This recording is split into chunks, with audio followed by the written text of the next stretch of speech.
Hello everyone, আসসালামু আলাইকুম। সবাইকে আমন্ত্রণ জানাচ্ছি আমাদের নিয়মিত আয়োজন নারী উদ্যোক্তার সাফল্য অনুষ্ঠানে এবং সাথে আছি আমি হাসিনা আনসার নাহার। প্রিয় দর্শক, প্রতি পর্বে আমাদের স্টুডিওতে একজন নারী উদ্যোক্তা আমন্ত্রিত থাকেন। পুরো অনুষ্ঠান জুড়েই তিনি আমাদের সাথে থাকেন, তার জানা অজানা সকল তথ্য আমরা জানি এবং তিনি কিভাবে একজন সফল নারী উদ্যোক্তা হয়ে উঠলেন সেই গল্পটাও আমরা কিন্তু তার কাছ থেকে শুনি। প্রিয় দর্শক, আজকে আমাদের স্টুডিওতে আমন্ত্রিত আছেন মাহমুদা লিমা। চলুন দর্শক, আমরা চলে যাই মাহমুদা লিমার কাছে। কেমন আছেন? আলহামদুলিল্লাহ, ভালো আছি। আপনি ভালো আছেন? হ্যাঁ, আমি খুবই ভালো আছি। মাশাআল্লাহ, আপনাকে অনেক প্রিটি লাগছে। থ্যাংক ইউ আপু, আপনাকে অনেক সুন্দর লাগছে। থ্যাংক ইউ সো মাচ আপা। আপনি তো অনেক কাজ করছেন, ব্যস্তময় সময় যাচ্ছে। তো আপনার এই ব্যস্তময় সময় এবং কি কি কাজ করছেন সে বিষয়ে আমাদের দর্শকদের একটু জানান, আপনার উদ্যোগের নামটা জানান। আমার উদ্যোগের নাম হচ্ছে এ লট অফ। তো আমার নাম থেকে বোঝা যাচ্ছে যে আমার আইটেম অনেক, লটস অফ আইটেম। তার মধ্যে ব্যাগ আছে মেয়েদের, ছেলেদের ওয়ালেট আছে, বাচ্চাদের অ্যাক্সেসরিজ আছে, স্টেশনারি আইটেম আছে এবং হোম ডেকোর আইটেম আছে। তো আমার আইটেমগুলো সবই ইম্পোর্টেড, ইম্পোর্ট করে নিয়ে আসা। বাহ, চমৎকার চমৎকার। তো এই শুরুটা কিভাবে হলো? শুরুটা আমার গ্র্যাজুয়েশন এবং পোস্ট গ্রাজুয়েশন করি আমি ফাইন্যান্সে। তারপর আমার বিয়ে হয়ে যায়। বিয়ে হয়ে যাওয়ার পর পুরোপুরি আমি সংসার জীবনে চলে যাই। সংসার জীবন মানে খুব এনজয় করছিলাম, কিন্তু আমার আব্বুর খুব ইচ্ছে ছিল যে আমি কিছু করি। আব্বু সব সময় আমাকে বলতেন যে তুমি পড়াশোনা করেছো, ভালো রেজাল্ট করেছো, তুমি শুধু রান্নাঘরেই তোমার সময় কাটিয়ে দিবে, তুমি কিছু করবে না, তোমার পড়াশোনা কাজে লাগাবে না, তোমার ভিতরে পটেনশিয়ালিটি তুমি একটু কাজে প্রকাশ করো, দেখো। তো আব্বু চাইতেন আমি জব করি। আমার আব্বু সরকারি চাকরি করতেন, উনি চাইতেন যেন আমি চাকরি করি। কিন্তু আমার হাজবেন্ড চাইতেন না যে আমি চাকরি করি। উনি চাইতেন যে তুমি এমন কিছু করো যেন বাসায় থেকে করতে পারো। আর এর মধ্যে বাইরের মধ্যে উনি টিচিং প্রফেশনটাকে মানে সাপোর্ট দিচ্ছিলেন যে তুমি যদি খুব বেশি তোমার করতে ইচ্ছা করে তুমি টিচিং করতে পারো, এছাড়া তুমি বাসায় থেকে দেখো কি করতে পারো। তখন আমি খুঁজতেছিলাম যে কি করা যায়, কি করা যায় বাসায় থেকে।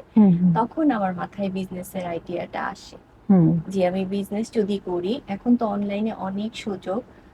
তো আমি আমার বাসায় বসেই আমার ফ্যামিলি মেনটেন করার পাশাপাশি আমি আমার বিজনেসটাকে চালিয়ে নিতে পারবো। আচ্ছা, তার মানে পারিবারিক সাপোর্ট অনেক ছিল আপনার? জি ছিল, আলহামদুলিল্লাহ। এখনো প্রথম আছে? দিকে খুব ছিল এটা না, কত মানে সালে? আমার বিজনেস প্রায় 2 বছর হবে। আচ্ছা আচ্ছা। তো আপনি তো ইম্পোর্টেড আইটেম নিয়ে ব্যবসা করছেন, ইম্পোর্টেড আইটেম নিয়ে কাজ করার ভাবনাটা আসলে কিভাবে আসলো? জি আপু, চাইলে তো আমরা দেশীয় জিনিস দিয়েও তো করতে পারি বা নিজেও কিছু রেডি করতে পারি, সেক্ষেত্রে আসলে বাইরে থেকে আনাটা ঘরে বসে যখন আমি কিছু করতে চাচ্ছিলাম তখন আমি ইম্পোর্টেড আইটেমটা বেছে নিয়েছি। এটা আমি ঘরে আমি যদি একবার সোর্সিংটা করে নিতে পারি, তখন আমি ঘরে বসেই আমার বিজনেসটাকে আমি চালিয়ে নিতে পারবো। কিন্তু আমি যদি দেশীয় কোনো কাজ করতে যাই বা আমি প্রোডাকশনে যেতে চাই, তখন আমাকে বাইরে অনেকটা সময় দিতে হবে। আর আমি তো একদমই বিজনেসে নতুন, তখন শুরু করব, তখন সেই সাহসটা অ্যাকচুয়ালি হচ্ছিল না। কিন্তু আমার ভবিষ্যৎ ইচ্ছা আছে যেন আমি দেশীয় আইটেম নিই। আচ্ছা, তো কোন কোন দেশ থেকে আপনি পণ্য সোর্স করেন? আমার প্রথম যে বেশিরভাগ পণ্যগুলো আসে চায়না থেকে, আর পাশাপাশি আমার কিছু ব্যাগ আসে দুবাই থেকে, আর কিছু জিনিস আসে হচ্ছে থাইল্যান্ড থেকে। আচ্ছা, তো মান যাচাই ও সিলেকশন কিভাবে করেন? এটা অনেক টাফ হয়ে যায়। যেমন আমাদের দেশে যে ইম্পোর্টেড প্রোডাক্টগুলো আসে তার মধ্যে অনেক রকমের ভেরিয়েশন থাকে, কোয়ালিটির অনেক পার্থক্য থাকে। যে দেখা যায় কি যে অনলাইনে আমরা যে জিনিসটা বেশি ফেস করি, যে অনলাইনে তো ছবি দেখে ক্রেতারা জিনিস কেনে, তখন একই রকমের ছবি বিভিন্ন পেজে বিভিন্ন সবাই একই ছবি দেয়, কিন্তু সেই ক্ষেত্রে কোয়ালিটিটা যখন ওরা সামনাসামনি দেখতে না পায় তখন কিন্তু কোয়ালিটিটা বোঝার কোনো উপায় নেই আপু। হ্যাঁ, তো তখন সেই ক্ষেত্রে আমি যখন প্রোডাক্ট গুলো বাছাই করি বা আমি যে ইম্পোর্ট ইম্পোর্ট করে আনি, তখন আমি খুব দেখে দেখে মানে প্রোডাক্ট গুলো আনার চেষ্টা করি, যেন আমি আমার কাস্টমারদেরকে একদম কোয়ালিটি প্রোডাক্টটা দিতে পারি। তো কাস্টমারের রিভিউ কেমন এই প্রোডাক্ট গুলো আলহামদুলিল্লাহ পেয়ে? আপু, এখন আপনি তো অথেন্টিক সোর্স থেকে আনেন, জি তো সেই বিষয়গুলো নিয়ে তারা কিভাবে জি মানে এটা প্রকাশ করে যে হ্যাঁ আপনার পণ্যটা পেলাম, মানে রিভিউ গুলো কেমন, জি রিভিউ রিয়াকশন গুলো কেমন? আলহামদুলিল্লাহ আপু, আমার রিভিউ এখনো পর্যন্ত অনেক ভালো। যারাই আমার কোনো রিটার্ন এখনো আসেনি।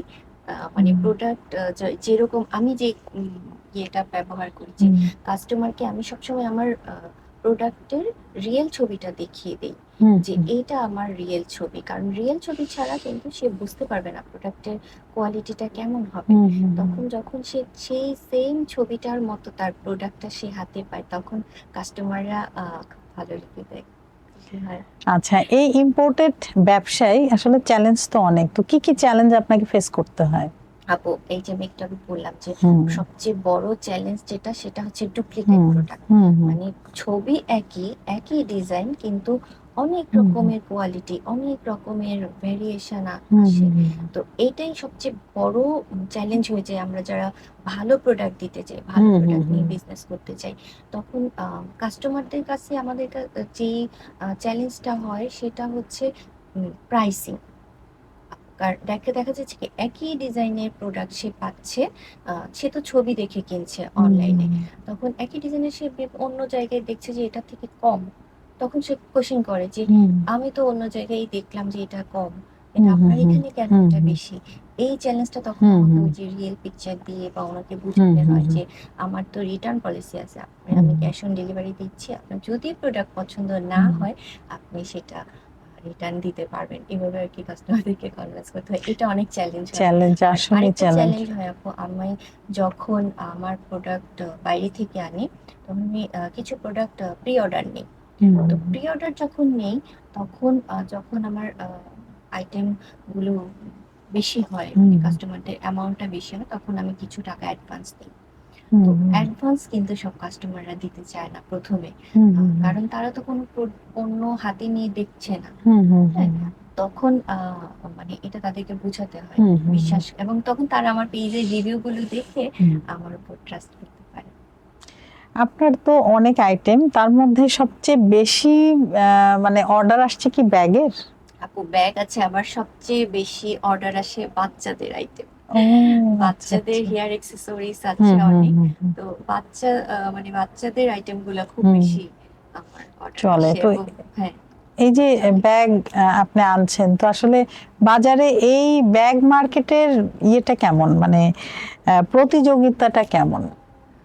এটা আপু অনেক প্রতিযোগিতা আছে, কারণ আমাদের দেশেও ব্যাগ তৈরি হচ্ছে, আরো বিভিন্ন মানুষও কিন্তু বাইরে থেকে আনছে, সেই জায়গায় আপনার ইম্পোর্টেড ব্যাগ এটা আসলে কেমন ডেলিভারি হচ্ছে?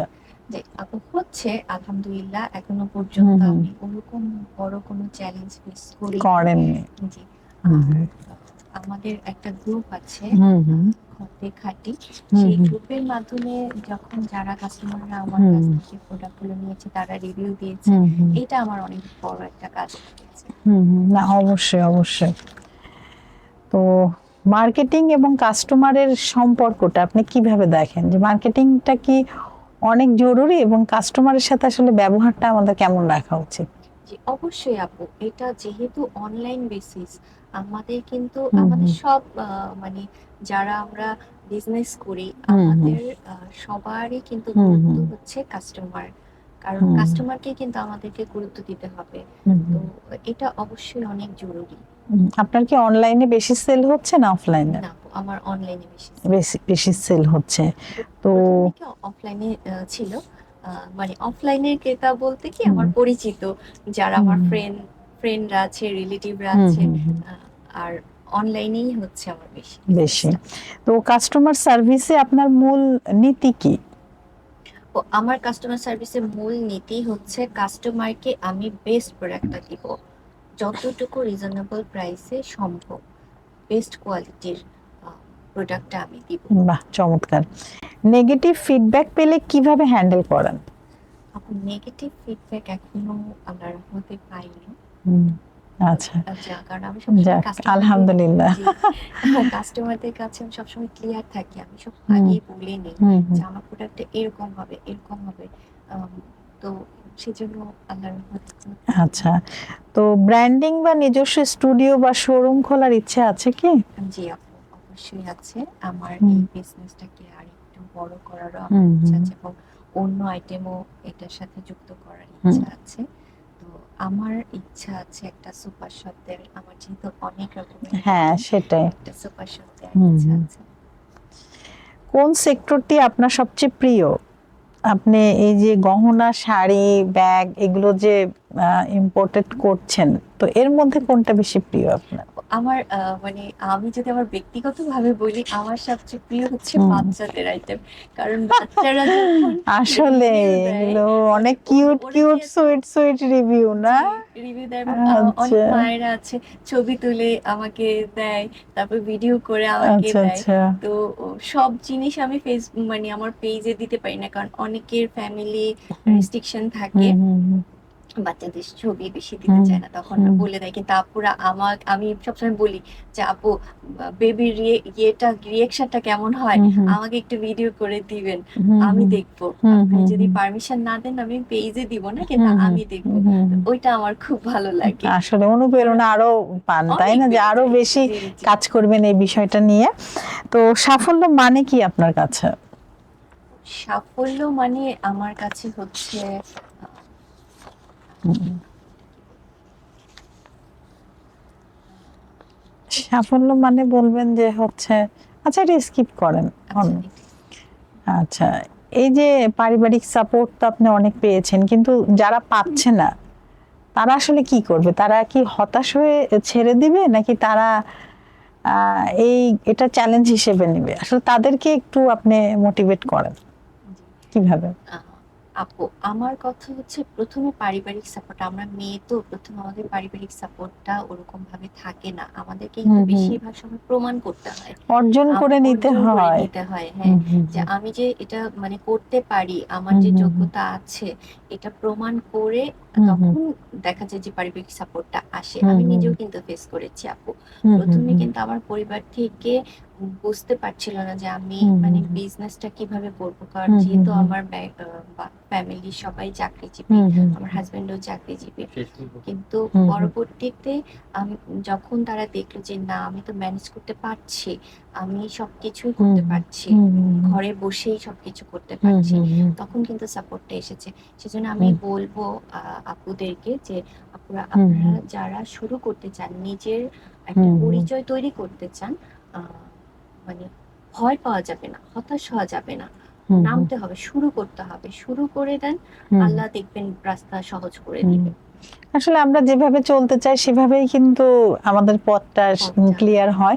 তো আপা, আমরা কিন্তু কথা বলতে বলতে অনুষ্ঠানের একদম শেষ দিকে চলে এসেছি। আপনার কেমন লাগলো নারী উদ্যোক্তার সাফল্য অনুষ্ঠানে এসে? জি, অনেক ভালো লেগেছে আপু। কালের সমাজকে অনেক ধন্যবাদ। আর আমি আপনাকে অনেক ধন্যবাদ। আমি থ্যাংক যে ইউ। গ্রুপের মাধ্যমে এসেছি, খতে খাঁটি, এই গ্রুপের প্রতি আমি কৃতজ্ঞ। হুম হুম। কারণ এই গ্রুপ, আমার বিজনেসের গ্রোথটাই হয়েছে এই গ্রুপের মাধ্যমে। বাহ, চমৎকার।